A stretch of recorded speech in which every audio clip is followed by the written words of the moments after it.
Bienvenidos a este nuevo capítulo de Excel. Hoy aprenderemos a sumar todos los valores que se encuentren en una celda. Vamos a la tabla. Seleccionamos una celda. Ponemos el símbolo igual. Usamos la función suma. Ponemos 2 veces el símbolo para indicar que son números. Usamos la función dividir texto.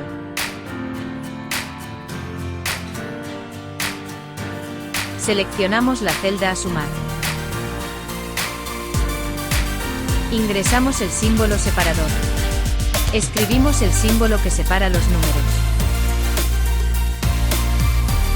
Cerramos la fórmula. Ahora simplemente seleccionamos la celda y damos doble clic. La magia se hizo.